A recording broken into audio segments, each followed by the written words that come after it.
Today, plenty of rain, but we are going to have to walk out in the puddles, try and make our way to the main road so that we can get the vehicle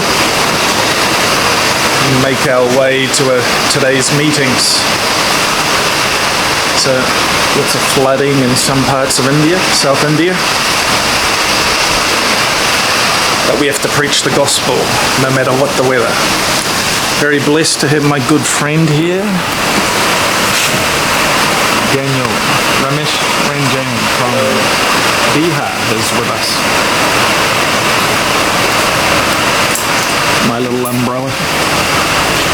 Let's see how it goes. Wading in the puddles.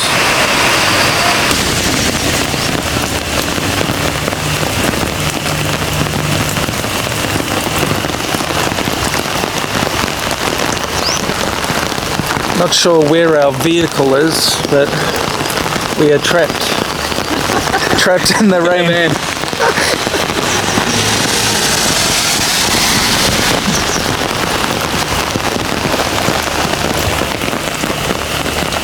Here comes the pastor.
every day. எப்பொழுதுமே நான் சொல்வது என்னவென்று சொன்னால் எவ்வளவு தூரத்துக்கு ஆண்டவருடைய சமூகத்திலே நெருங்குறோமோ தேவன் நம்மை ஆசீர்வதிக்க வல்லவராக இருக்கிறார்.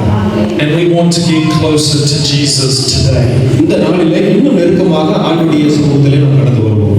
We want to be the true servants of God. நாம் உண்மையான தேவனுடைய பிள்ளைகளாக இருக்க வேண்டும். And we have to be hungry for God's word. கர்த்தருடைய வார்த்தையை கேட்பதற்கு பசி தாகமுள்ள தேவனுடைய பிள்ளைகளாக நாம் இருக்க வேண்டும். And there needs to be a cry, a prayer in our hearts, crying out for God to move. ஆண்டவர் நம்முடைய வாழ்க்கையில வர வேண்டும் என்று சொன்னால் முழு மனதோடு அவரை தேடி அழுகையின் கூக்குரலோடு கூட தேடுகிற ஒரு அனுபவத்தை உங்களுக்கு தர வேண்டும். And really we have to be crying out to God to save India. உண்மையாகவே நாம் அழுது புலம்ப வேண்டும், இயேசப்பா இந்தியாவை ரட்சியும் என்று. Jesus, bring in your harvest. நம் மூலமாக அநேக அறுவடைகளை தேவனுடைய பிள்ளைகளை சபைக்கு கொண்டு வர வேண்டும். Now through prayer God sends his angels. உண்மையான ஜெபத்தை கேட்கும் பொழுது தேவதூதர்கள் மூலமாக கூட ஆண்டவர் நமக்கு பதில் தருவார். And we want God to send some mighty angels to India. India தேசத்திலே விசேஷமான தேவதூதர்கள் மூலமாக வல்லமை நிறைந்த காரியத்தை செய்வதற்காக நாம் ஜெபம் செய்ய வேண்டும். To bring forth breakthroughs for his kingdom. அவருடைய ராஜ்யத்திற்காக தாகமுள்ள வல்லமையுள்ள பிள்ளைகளை கொண்டு வர வேண்டும் என்பதற்காக ஜெபிக்க வேண்டும். To bring forth his true messages to the nation. இந்த தேசத்திற்காக உண்மையான கர்த்தருடைய வார்த்தையை செய்தியை சொல்வதற்கு தேவன் உதவி செய்ய வேண்டும். So we're going to look at a mighty angel in the Bible. வேதத்திலே வல்லமை நிறைந்த தேவதூதர்களை பற்றி சொல்லப்பட்டிருக்கிறது, அதை நாம் பார்க்க போகிறோம். The message that God sends through the angel, ஆண்டவராகிய கர்த்தர் தேவதூதர்கள் மூலமாக நம்மிடத்தில் சில காரியங்களை பேசுகிறார். but then God has to give his message to his servants. அதோடு கூட தேவனுடைய ஊழியர்களுக்கும் தேவனுடைய பிள்ளைகளுக்கும் அவர் செய்திகளை காரியங்களை சொல்வதை பார்க்கிறோம். God's servants have to fully take that message into their hearts. கர்த்தருடைய பிள்ளைகள் அவருடைய உள்ளத்திலே முழு மனதோடு கூட அந்த செய்திகளை ஏற்றுக்கொண்டு Then they have to proclaim that message to the nation. அந்த செய்தியை நம் நாட்டில் இருக்கிற ஜனங்களுக்கு பறைசாற்ற வேண்டும். அல்லேலூயா. They have to prophesy over the nation நம்முடைய தேசத்திற்காக அந்த செய்திகளை கேட்டு தீர்க்கதரிசனம் சொல்லுகிறவர்களாக இருக்க வேண்டும். so that God raises up his powerful true prophets. அதோடு கூட உருவாக தீர்க்கதரிசிகள் எழுப்ப வேண்டும், உங்கள் மூலமாக ஆண்டவர் எழுப்ப வேண்டும். So that there are powerful servants of God வல்லமை நிறைந்த தேவனுடைய பிள்ளைகளாக காணப்பட வேண்டும். advancing the kingdom of heaven here on earth. அந்த ராஜ்யத்திலே பரலோக ராஜ்யத்தில் இருக்கிற அதே பொழுது பூமியிலும் தேவனுடைய ராஜ்யத்தை உருவாக்க வேண்டும். So we are going to look at Revelation chapter 10. இந்த நாளிலே நாம் நம்முடைய வார்த்தையை பார்த்து கொள்வதற்காக வெளிப்படுத்தின விசேஷம் 10வது அதிகாரத்தை நாம் எடுத்துக்கொள்வோம். And you can read this whole chapter, whoever's reading for us today. அந்த முழு அதிகாரத்தையும் வாசிக்கிறீங்களா? யாராவது வாசிக்கிறீங்களா? யார் வாசிக்கிறீங்க? ஆனாலும் தேவன் தம்முடைய ஊழியக்காரராகிய தீர்க்கதரிசிகளுக்கு சுவிசேஷமாய் அறிவித்தபடி 7ஆம் தூதனுடைய சத்தத்தின் நாட்களிலே அவர் எக்காலம் ஊதப் போகிற போது தேவ ரகசியம் நிறைவேறும் என்று வானத்தையும் அதில் உள்ளவைகளையும் பூமியையும் அதில் உள்ளவைகளையும் சமுத்திரத்தையும் அதில் உள்ளவைகளையும் சிருஷ்டித்தவரும் சதா காலங்களிலும் உயிரோடு இருக்கிறவருமானவர்களே ஆணையிட்டு சொன்னார். நான் வானத்திலிருந்து பிறந்த கேட்ட சத்தம் மறுபடியும் என்னுடைய பேசி சமுத்திரத்தின் மேலும் பூமியின் மேலும் இருக்கிற தூதருடைய கையில் இருக்கிற திறக்கப்பட்ட சிறு புஸ்தகத்தை நீ போய் வாங்கிக்கொள் என்று சொல்ல, நான் தூதனிடத்தில் போய் அந்த சிறு புஸ்தகத்தை எனக்கு தாரும் என்றேன். அதற்கு அவன், நீ இதை வாங்கி பூசி, இது உன் வயிற்றுக்கு கசப்பாயிருக்கும், ஆகிலும் உன் வாய்க்கு இது தேனை போல மதுரமாயிருக்கும் என்றான். நான் அந்த சிறு புஸ்தகத்தை தூதனுடைய கையிலிருந்து வாங்கி அதை புசித்தேன். என் வாய்க்கு அது தேனை போல மதுரமாய் இருந்தது.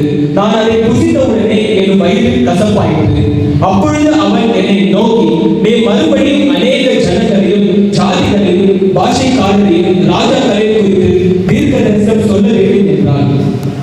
Now Jesus is going to begin to open this scroll or this book, and it's going to release God's plans and purposes here on earth. தேவனுடைய கரத்தில் இருக்கிறதான அந்த புத்தகச் சுருளை திறந்த பொழுது இந்த பூமியிலே யோவான் மூலமாக என்னென்ன சொல்லப்பட வேண்டும் என்பதை தீர்க்கதரிசன வார்த்தைகளை சொல்வதை பார்க்கிறோம். And there are going to be terrible judgments here on the earth. இந்த பூமியிலே நியாய தீர்ப்பு நடைபெற போகிறது. But we need to know the purpose or the reason why God will judge the earth. இந்த பூமியிலே இருக்கிறதான நம்ம ஒவ்வொருவரும் நம்ம எப்படி இருக்கிறோம், என்ன நோக்கத்தோடு வாழ்ந்து கொண்டிருக்கிறோம் என்பதை ஒரு நாளிலே ஆண்டவராகிய இயேசு கிறிஸ்து நம்மை நியாயம் தீர்க்க போகிறார். And we read this in Revelation chapter 7 from verses 9 to the end of the chapter. இந்த வெளிப்படுத்தல் விசேஷம் 7ஆம் அதிகாரம் 9ஆம் வசனத்திலிருந்து கடைசி வரை ஒரு வாசிக்க முடியுமா?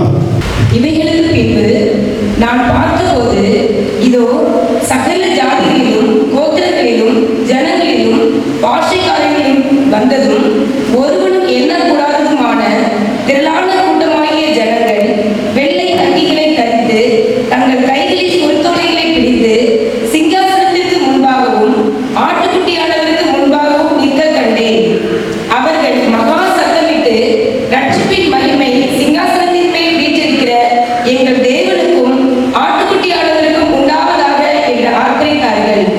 தூதர்கள் யாவரும் சிங்காசனத்தையும் மூப்பர்களையும் 4 ஜீவன்களையும் சூழ நின்று சிங்காசனத்திற்கு முன்பாக முகங்குப்புற விழுந்து தேவனை தொழுது கொண்டு, ஆமென், எங்கள் தேவனுக்கு துதியும் மகிமையும் ஞானமும் ஸ்தோத்திரமும் கனமும் வல்லமையும் பெலனும் சதா காலங்களில் உண்டாவதாக, ஆமென் என்றார்கள். அப்பொழுது மூப்பர்களில் ஒருவன் என்னை நோக்கி, வெள்ளை அங்கிகளை தரித்திருக்கிற இவர்கள் யார்? எங்கே இருந்து வந்தார்கள் என்று கேட்டான். அதற்கு நான், ஆண்டவரே, அது உமக்கே தெரியும் என்றேன். அப்பொழுது அவர், இவர்கள் மிகுந்த உபத்திரவங்களில் இருந்து வந்தவர்கள். இவர்கள் தங்கள் அங்கிகளை ஆட்டுக்குட்டியானவருடைய இரத்தத்திலே தோய்த்து விழுத்தவர்கள் ஆனபடியால் இவர்கள் தேவனுடைய சிங்காசனத்திற்கு முன்பாக இருந்து இரவும் பகலும் அவருடைய ஆலயத்திலே அவரை சேவிக்கிறார்கள். சிங்காசனத்தின் மேல் வீற்றிருக்கிறவர் இவர்களுக்குள்ளே வாசமாய் இருப்பார். இவர்கள் இனி பசியடைவதும் இல்லை, இனி தாகமடைவதும் இல்லை, வெயிலாவது உஷ்ணமாவது இவர்கள் மேல் படுவதும் இல்லை. சிங்காசனத்தின் மத்தியில் இருக்கிற ஆட்டுக்குட்டியானவரே இவர்களை மேய்த்து இவர்களை ஜீவன் தண்ணீருள்ள ஊற்றுகள் அன்றைக்கு நடத்துவார். தேவன் தாமே இவர்களுடைய கண்ணீர் யாவையும் துடைப்பார் என்றார். ஆமென். The plan and the purpose of God is for bringing in the mighty harvest. நம்முடைய வாழ்க்கையில நம்முடைய நோக்கத்தையும் நம்முடைய எல்லா காரியத்தையும் நல்ல முறையில் கொண்டு வருவதற்கு தேவ சித்தத்திற்கு ஒப்புக் கொடுக்கிறவர்களாக இருப்போம். And the harvest of salvation of souls is going to be so great that no one can count this great multitude. இந்த பூமியிலே காணப்படுகிறதான அறுவடை வரும் நாட்களிலே மேலோங்கி நிற்க போகிறது. நல்ல ஒரு எழுப்புதலை தேவன் தரப்போகிறார் என்பதை இந்த வசனங்கள் மூலமாக நமக்கு புரிந்து கொள்ள முடிகிறது. And this harvest will come from every nation, every tribe, people and language. எல்லா மொழியாரும் எல்லா ஜாதியாரும் எல்லா நாட்டவர்களும் இந்த எழுப்புதலுக்கு பங்காளர்களாய் காணப்படுவார்கள். So there has to be an established church among every tribe in the world. இந்த உலகத்தில் இருக்கிறதான எல்லா இடங்களிலும் எல்லா ஜாதியார் மத்தியிலும் தேவனுடைய சபையானது கட்டப்படும். I don't know how many tribes in India still need a breakthrough for the gospel. இந்த நம்முடைய இந்திய தேசத்துல எத்தனை மொழிகள் இருக்கிறது, எத்தனை ஜாதியார் இருக்கிறார்கள் நமக்கு தெரியாது. ஆனால் அந்த இடங்களெல்லாம் கர்த்தருடைய சபை கட்டப்பட போகிறது என்பது எனக்கு தெரியாது.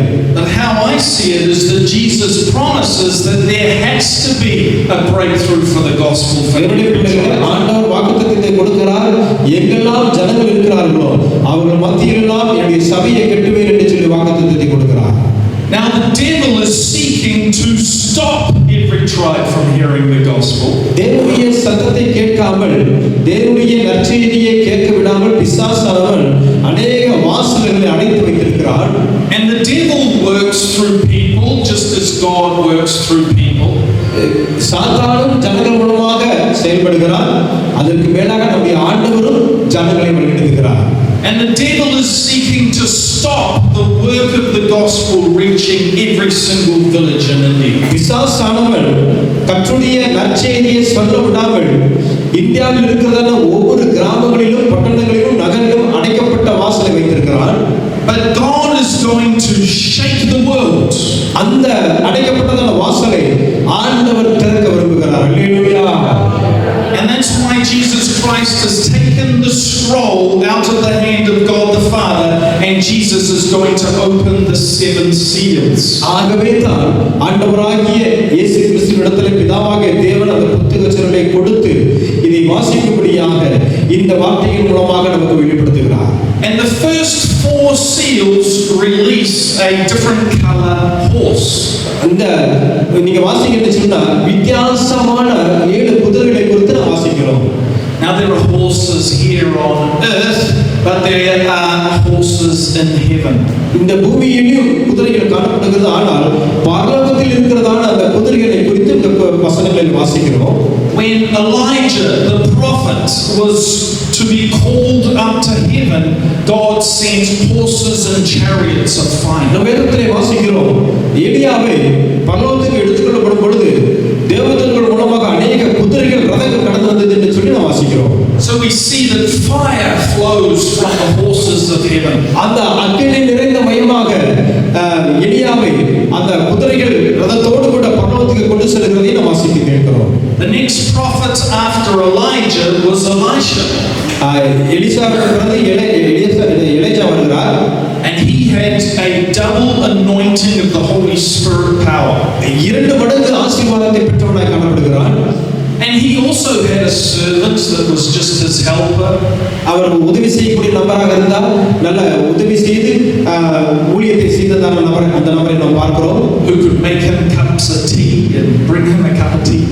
இப்போ வரும்போதெல்லாம் பார்த்தீங்கன்னா டீ கொடுக்கிறது, இந்த மாதிரி ஒரு ஊழியனாய் உடன் ஊழியனாய் சேவை செய்கிற நபராய் காணப்பட்டான். But this servant was terrified because they were surrounded by enemy armies. இந்த ஊழியத்தின் பாதையிலே இவர்களுக்கு விரோதமாக அநேக ராணுவ வீரர்களும் எதிரிகளும் காணப்பட்டார்கள். But the prophet of God was not at all fearful of the armies of this world. அந்த தீர்க்கதரிசியானவன் ஒருபோதும் அப்படிப்பட்டதான அந்த எதிரியான நபர்களுக்கு பயந்தது கிடையாது. And he prays that God would open his servant's eyes. எப்பொழுதும் அவர் ஜெபித்துக் கொண்டிருப்பார்கள், ஆண்டவரே இந்த ஊழியர்களுக்கு, இந்த நபர்களுக்கு அவருடைய கண்களை திறந்தருளும் என்று சொல்லி ஜெபிப்பார்களாம். So that he could see the armies of Israel, which are the armies of heaven, not in the natural realm, but they come from the spiritual realm. அங்க இருக்கிறதா இஸ்ரவேல் ராணுவங்கள் அல்ல, அங்க இருக்கிறதா உடன் ராணுவங்கள் அல்ல, எப்பொழுதுமே ஆவிக்குரிய கண்களிலே பரலோகத்தில் விற்றிருக்கிறதான அந்த ராணுவ காட்சிகளை இந்த தீர்க்கதரிசிகள் கண்டு கொண்டிருப்பார்களாம். And he saw all the mountains full of horses and chariots of fire. அந்த மலைகள் நிறைந்த அந்த சூழ்நிலையிலே குதிரைகள் ராணுவத்தோடு கூட சுற்றி வருகிறதை பார்த்திருக்கிறார்கள். That just gives us a small understanding of the horses of heaven. இந்த பரலோகத்தில் உள்ளதான அந்த குதிரைகளை குறித்து ஒரு சின்ன ஒரு உதாரணத்தை உங்களுக்கு நான் சொல்லி இருக்கிறேன். So the first seal is opened and out comes a white horse. அந்த 6வது அதிகார வாசிக்கிற முதலாவதாக வெள்ளை குதிரை வருகிறது. And he comes to bring conquest and victories on the earth. இந்த பூமியிலே வெற்றி சிறந்த ஒரு குதிரையாய் வருகிறது. It's almost like he's coming to defeat armies, but to conquer with various victories of battle. வெற்றி சிறந்த ஒரு குதிரையாக ஜெயித்து காட்டக்கூடியதான ஒரு குதிரையாக இந்த பூமியில கடந்து வருகிறதை யோவான் பார்க்கிறார். Followed by a fiery red horse that takes away peace from the earth and people are killing each other. அடுத்ததாக சிவப்பு குதிரையை பார்க்கிறோம். அது இரத்தம் நிறைந்ததாக காணப்படுகிறது. அநேக நபர்களை கொன்று குவிக்கக்கூடியதான ஒரு உதாரணத்தை குறிப்பிடுகிறதை பார்க்கிறோம். So it's going to be a terrible time, but it's also going to be a time of harvest. ரொம்ப நெருக்கமான சூழ்நிலைகள், துன்ப நிறைந்த சூழ்நிலைகள் காணப்பட்டாலும் அதோடு கூட ஒரு எழுப்புதல், ஒரு வளர்ச்சிக்குள்ளதான சூழ்நிலையும் காணப்படுகிறதை இந்த சிவப்பு குதிரை மூலமாய் பார்க்கிறோம். The third horse is a black horse, and there's going to be famines. அதோடு கூட அது கருப்பு குதிரையை குறித்து வாசிக்கிறோம். And it's like people's daily wage isn't enough to pay for their food. பாருங்க, ஒவ்வொரு நாளும் வேலை செய்தால் தான் அவருடைய உணவுக்காக அவர்கள் அதை சம்பாதிக்க முடியும்.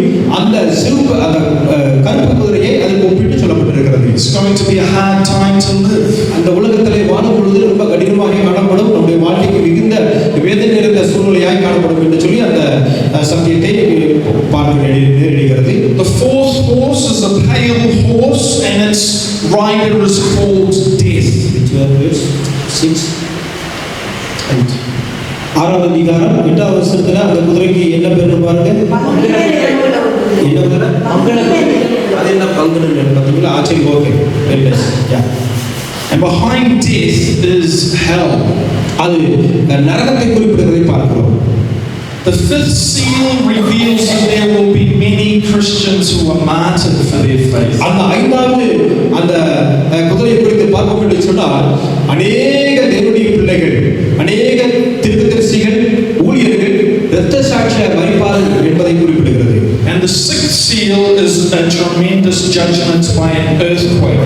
இந்த ஏழாவதாக பார்ப்போம் என்று சொன்னால் பூமி அதிர்ச்சிகளும் நடைபெறும் என்று சொல்லப்பட்டிருக்கிறது. But when John is seeing this great multitude of people in heaven, யோவான் அப்போஸ்தலன் பரலோகத்திலே கோடிக்கணக்கான தேவனுடைய பிள்ளைகளை பார்க்கும்போது, and they are given white robes to wear, அங்க வெள்ளை குதிரை நிறைந்த அந்த காட்சியை பார்க்கிறான். one of the elders in heaven comes and asks John a question. அந்த யோவானே பரலோகத்திலே மூப்பர்கள் கடந்து ஒரு காரியத்தை கேட்டார்கள்.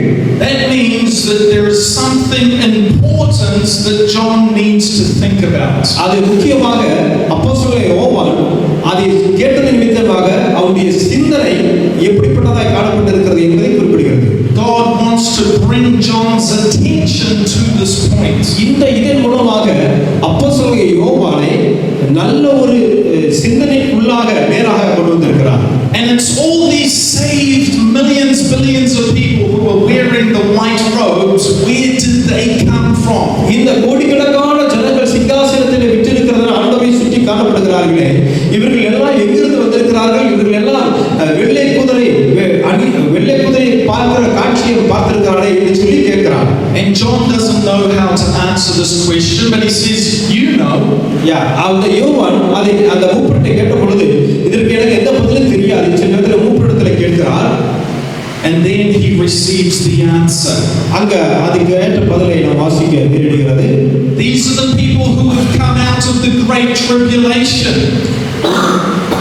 அந்த 11ஆம் வசனத்துக்கு நேராக வாசிக்கும் பொழுது பெரிய ஒரு துன்பத்துக்குள்ளாய் காணப்படுகிறார்கள்.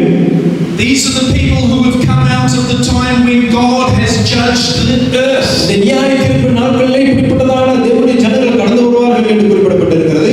When God has brought plagues upon the world.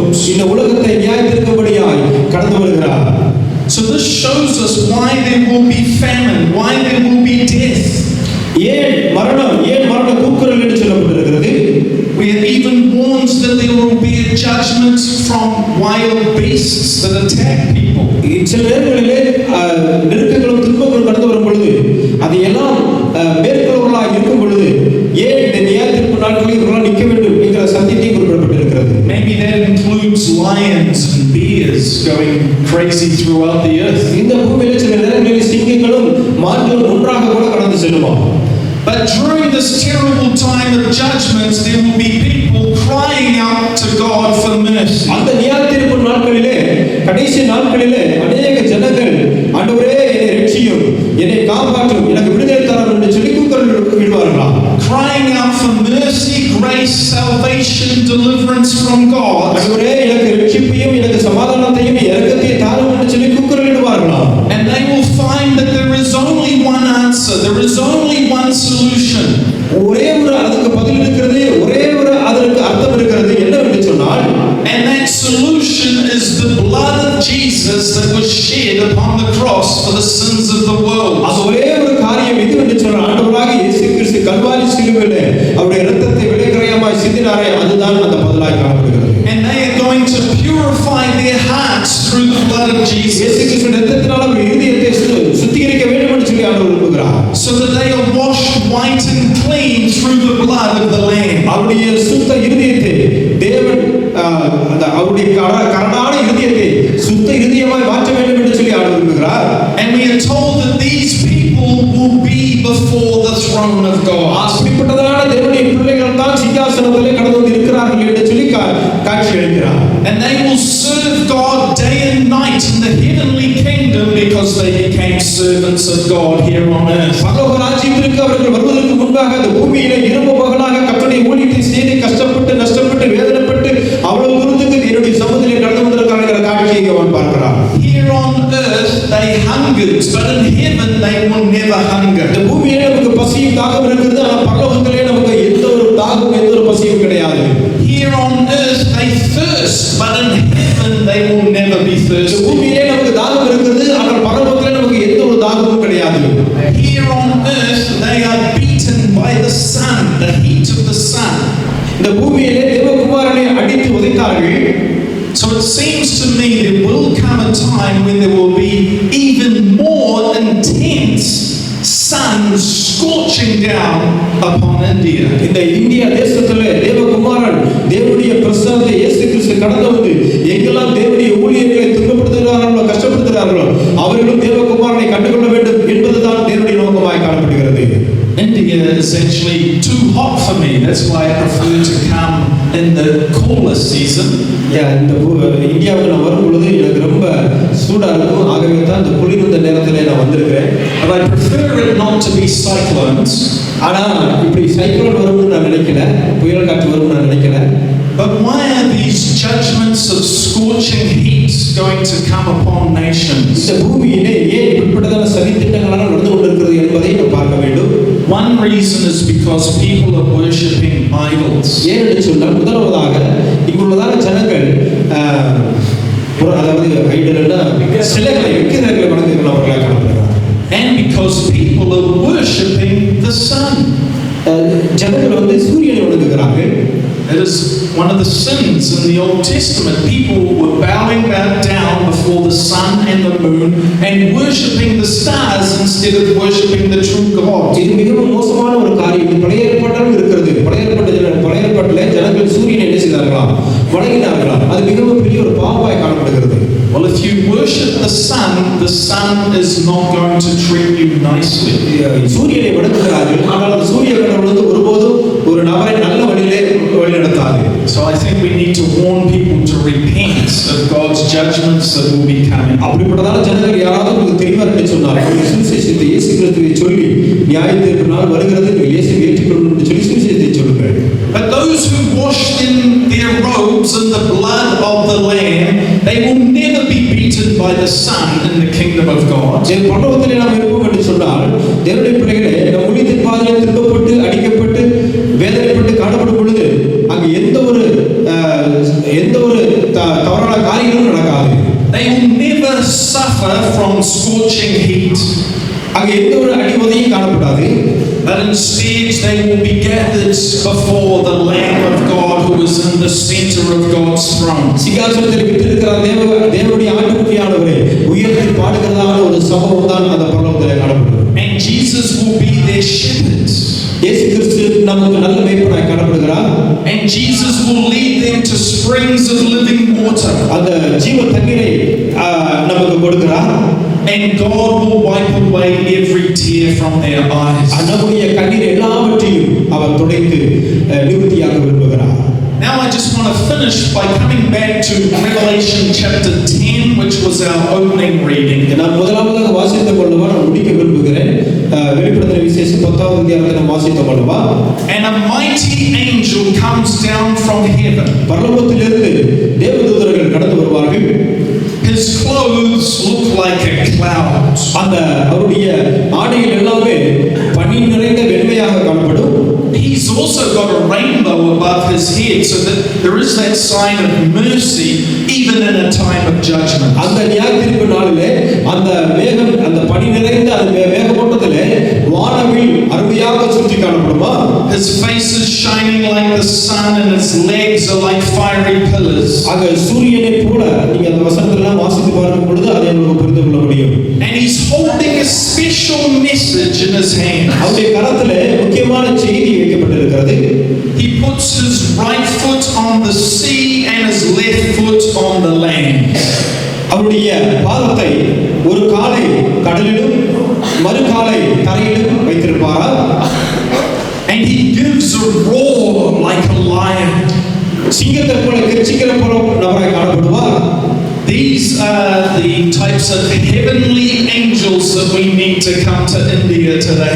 இந்த நாளில் கூட இப்படிப்பட்டதான தேவதூதர்கள் நம்முடைய இந்திய தேசத்திற்கு நம் உத்தரமேற்கு கடந்து வர வேண்டும் விரும்புகிறேன்.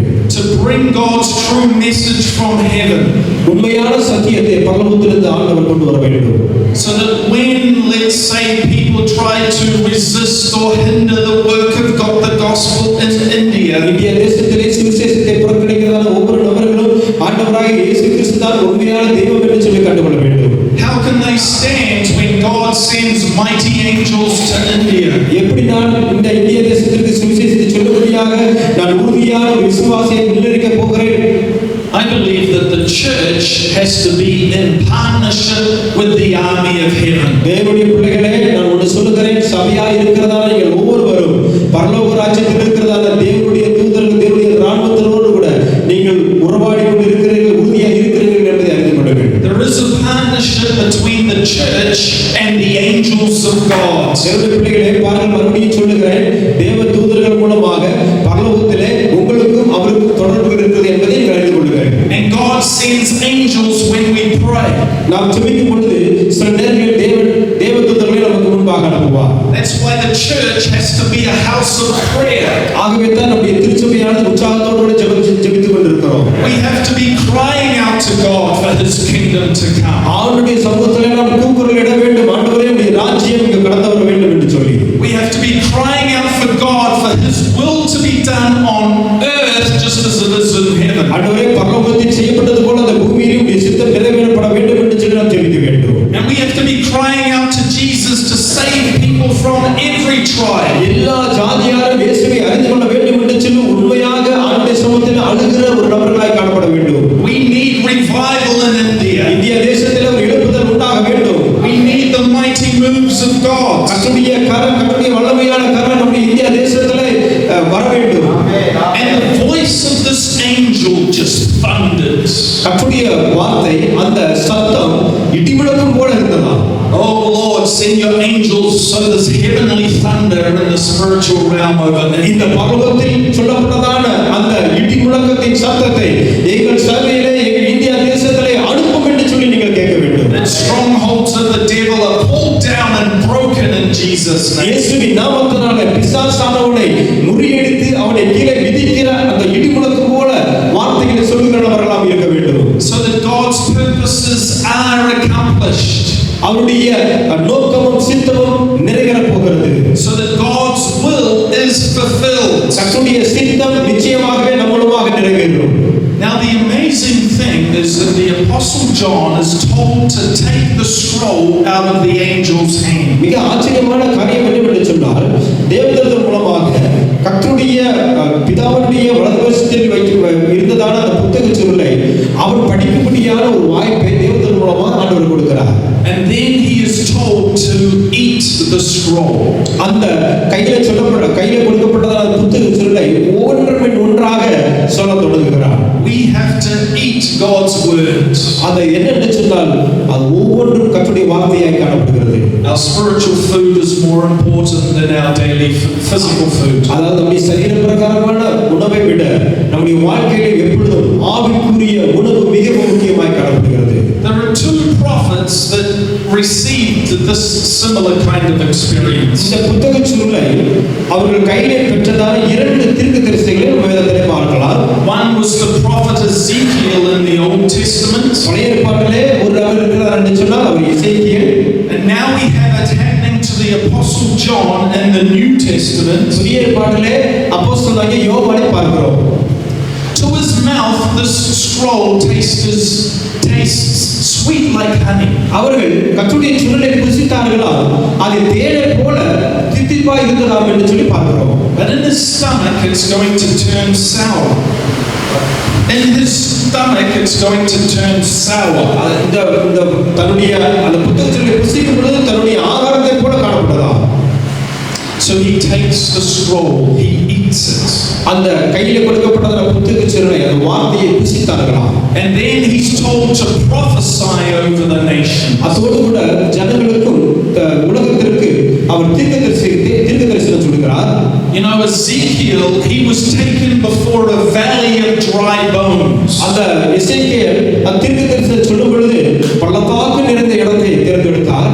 And he was told to prophesy to these dry bones and tell them to live. அந்த உலர்ந்த எலும்புகள் எல்லாம் ஒன்று சேர வேண்டும் என்று சொல்லி தீர்க்கதரிசனம் உரைக்கிறார். So that God would raise up a mighty army. அவருடைய வல்லமையை இறக்கி அவருடைய வல்லமையை தந்து அந்த உலர்ந்த எலும்புகள் ஒன்று சேர்ந்து ராணுவமாக மாறினார். அவருடைய ராணுவத்தை அனுப்பினார். So we need to prophesy over India. இந்திய தேசத்திற்காக நீங்கள் ஒவ்வொருவரும் தீர்க்கதரிசனம் சொல்ல வேண்டும். The resurrection power of the Holy Spirit to sweep through this land. உயிர் தெழுந்த ஆண்டவராகிய இயேசு கிறிஸ்து பரிசுத்த ஆவியானவர் மூலமாக ஒவ்வொருவரையும் பயன்படுத்த வேண்டும். And the church to live in India. இந்திய தேசத்திலே ஒவ்வொரு சபைகளும் உண்மையான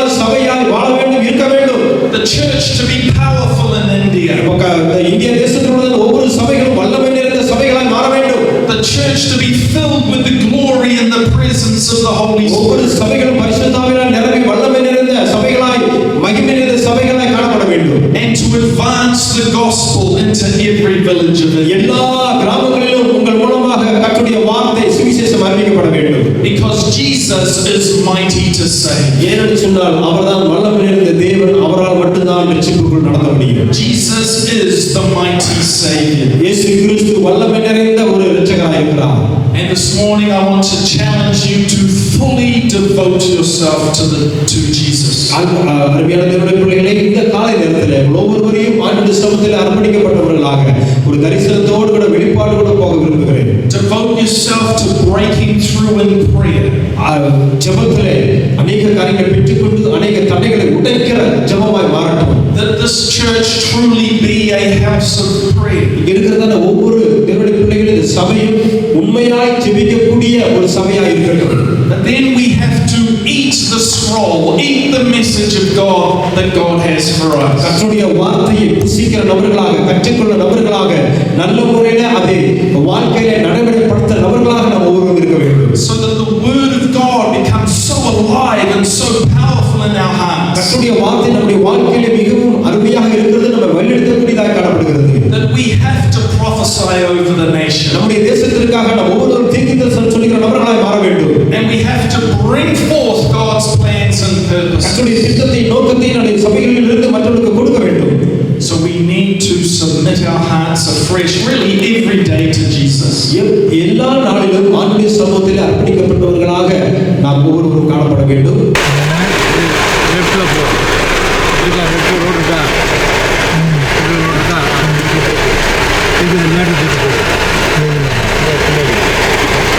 வீடு இருக்கு.